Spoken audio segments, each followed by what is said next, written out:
Chris Bishop. Thank you very much, Mr Speaker. I just want to make two quick remarks about the Returning Offenders Management Information Bill. Firstly, just to deal with this issue of urgency. Is the bill urgent? And the answer to that, sir, is absolutely yes. And there has been some debate in the first reading about when exactly this issue arose and who exactly knew what and when. And Jacinda Ardern, I think, in her first reading said that everyone was aware of this since April 2014, and Kelvin Davis says it was December 2014, and others have said perhaps in the new year.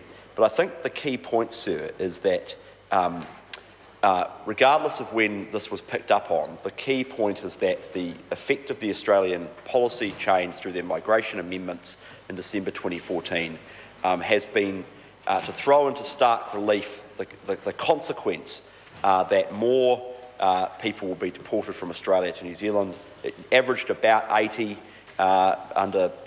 before the policy change, and it's now expected to be about 250 to 300. So the key point is, what is the parliamentary and legislative response to that? And it's important that we get that right. And actually, the government's been working quickly over the last few months to get that right.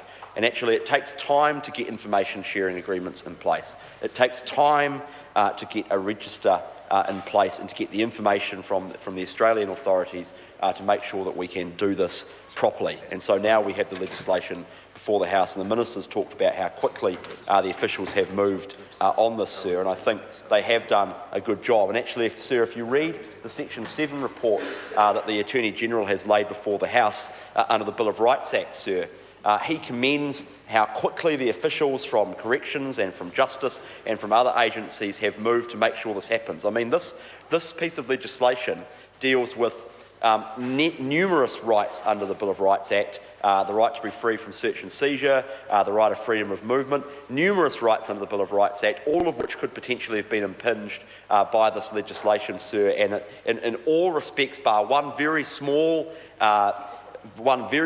matter, which is to do with DNA samples, which is something back from 2009. In all respects bar that very small issue, sir, this complies, in the Attorney's view, sir, legal view, with the Bill of Rights Act. And I think that speaks volumes, actually, about how hard the officials have worked to get this regime into place. So that's the first issue, sir. Just very briefly on the Australian policy, sir.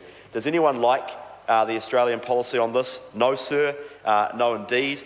Numerous members of the House, to varying intensity, have expressed that view, sir. But the critical point is that we need to do something in response.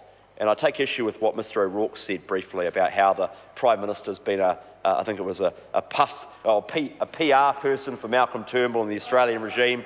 It's rubbish, sir. Nothing could be further from the truth. And it was actually a very good speech from Mr O'Rourke.